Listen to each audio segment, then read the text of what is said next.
right, guys, welcome back to the ALGS channel. Hope you guys are all doing well and having a great day so far. Good bit and a lot really to dive into and discuss in today's video as we're going into ALGS PSQ number 3 finals today for North America, and EMEA has already started actually as we are speaking right now. Also, we got to talk about some of the predictions and the rosters that are playing in this and how some of these rosters got here because it went down in dramatic fashion last night. Also, we got to talk about some of the roster drama updates going on in the Pro League scene, and it looks like one Pro League team might even be jeopardizing their spot and losing their spot if they do not abide by this rule that is set in place by the ALGS. This comes after roster drama last night. If you guys want to stay up to date all things Apex Legends esports related, of course, like the video, subscribe to the channel, and without further ado, let's go ahead and dive into what in the world is going on with last night's Pro League qualifier. You had the MFAM Central obviously covering this because the Tripods had made the semifinals, and of course Tripods have been looking pretty good. They got second place in the Carnage Cup the other day. They look like a strong team. They looked really good in day one of ALGS PSQ, and then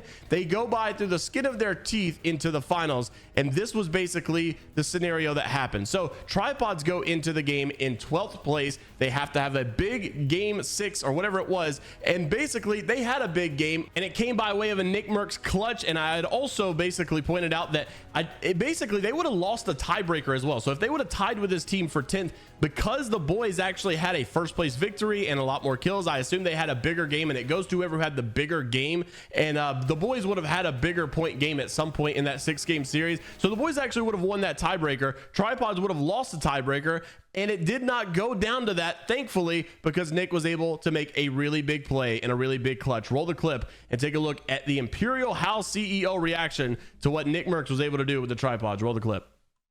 It's the last game. What is this man possibly going to do here? He's the only solo in the lobby. No, I think everyone just ints each other here before the zone even closes. I think this is what happens. Zero, my boy, zero. Bro, everyone's dying. We're at jam. We're at jam. We're at jam. Get to that rock. Where that Sure. you got this. Come on, bud. Come on, man. Nice. Top 3, literally easy. You'll only wrap. So they got at least, what, 8 points right now? They have 8 points now? Pay attention. They have 8 points. That's a full pin.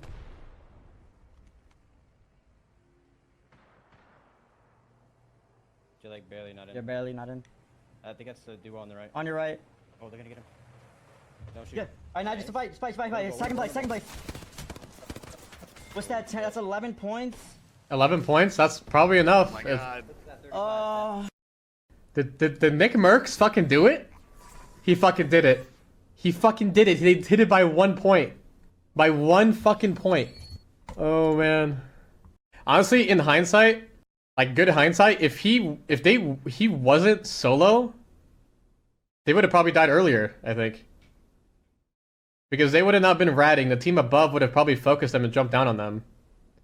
If he wasn't a rat, they would have probably died earlier, honestly. So obviously a really big game for the Tripods, and obviously they're going to have all that momentum going into today's games as well. And we've got to talk about some of these teams that are going to be playing in this because there are a lot of stacked groups coming out of this. So in one group last night in the semifinals, you had Team Nukes. Now this one obviously is a pretty well solidified roster. These guys are probably on their way to Pro League at some point. I mean, these guys are just really good, rounded guys. James Fearless, obviously, ranked grinder, also have some comp experience as well. Prodigy Aces has been around the block for quite some time. Onmu, former 100 Thieves. We're talking about a pretty much Pro League roster already here that just has to solidify it today. And it's weird because you look at some of these other teams that are the #1 in points, right? Like S2 currently is the #1 in PSQ points. But, you know, when you look at their roster compared to, like, you know, Onmu and Aces and James Fearless, you have to just assume that like Nukes is gonna make it, right? Also, you look at the other group, you've got Team Penis, and Team Penis is one of those that has also had some Pro League experience as well. But when you look at Team Penis compared to, like, you know, once again Team Nukes, you just have to really assume that it's not going to be as easy as you may think. Also, Evolution, this is going to be your Reese's squad. They look really good as well. So many teams though that you just simply cannot count out. Smoke Break has had some really good success sometimes in the Pro League scrims. You've also got Chatham is Prime that has not missed a finals. They looked really good in last year's LCQ as well. I mean, these guys are all just really good players. Drop In Gaming obviously didn't have a good last week, but this week they're doing good. They're also known for having some good days every now and then in Pro League scrims. S2 is currently the #1 in points right now. Just so many teams to look out for. Team Penis is the team that I have the hunch about today. I just feel like they're going to do it. I just really feel like they've been on the rise lately. Oversleepers is another team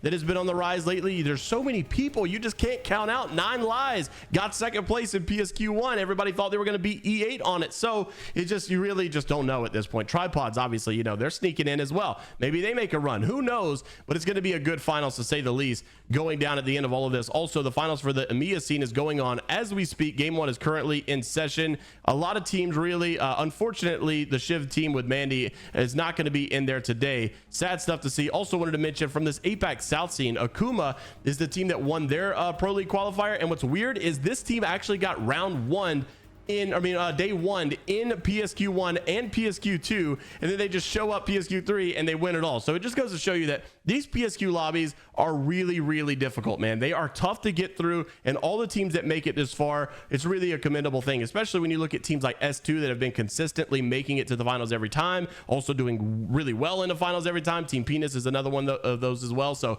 really good on those guys, and I can't wait to watch the games. They're going to be at 9 p.m. Eastern tonight. If you guys want to stay tuned, obviously, I'm sure Nice Week will be doing a watch party as well. Maybe we should do a little breakdown show one of these days, you know, start a little podcast, a little something, I don't know. Anyways, also wanted to mention some roster drama updates going into this as well. We've got the word confirmation from Bullet, another Apex Legends former Pro League player as well, that Snip3down and Stay Naughty have received ALGS Pro League offers going into year 4. Therefore, they will not be doing this whole Bullet Naughty Snipe team that they were doing for PSQ any longer, because according to Bullet, these guys are going into the Pro League. Now, I'm not really sure where their offers came through at or who's going where. I have heard that basically, of course, both Snipe and Naughty are in the candidate, I guess, section for the whole GKS team. If you guys have not seen what's going on with that roster as well, we're going to talk about more about that in just a second. But as it stands right now, Snip3down, yes, is still affiliated with FaZe Clan, but I have heard that basically, you know, already that FaZe is not going to be signing Snip3down's team in any form or fashion. So I would not expect that to be the direction that FaZe takes going forward. Not sure though, can't, you know, confirm anything. That's just what I've heard. So not really sure exactly where Snipe goes. I would assume that Naughty makes more of a sense to go to this GKS role. And if you haven't heard in the world what's going on there, basically last week's Pro League qualifier winner, GKS, which was Chaotic Much Saucer and Sleepy Panda, unfortunately they're going through some weird roster changes right now, and apparently it breaks the ALGS rules as far as keeping your Pro League spot. So Sleepy Panda had posted that Chaotic and Saucer had basically decided to go out without Sleepy Panda into the Pro League run, and he wishes them the best. He's now looking for a team, blah blah blah blah blah. Well, then we start to get comments from players like Sykes. You know, obviously Sykes has been around the block. He's had a ton of experience. He knows what he's talking about. And he says they literally cannot drop you. And the reason is because according to the Pro League book, or according to the ALGS rule book, it states that a team actually has to play with them for the first series. So right here, the ALGS rulebook stipulates that the teams qualifying through PSQs are obligated to maintain that same roster for the team's most recently completed PSQ event for the initial series of regular season split 1.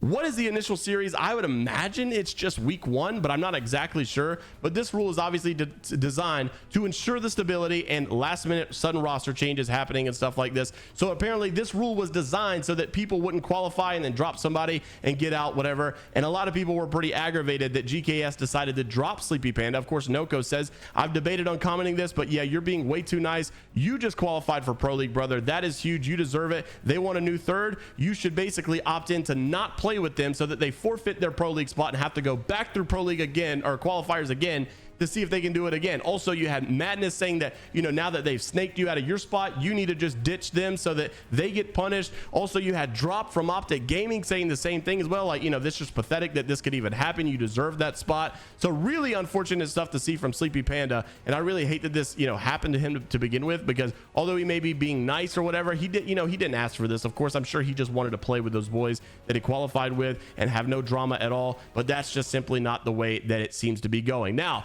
if GKS was looking at making a roster change, of course, we've heard Naughty and we've heard Snip3down were two potential candidates, of course, especially now that we know they've received offers.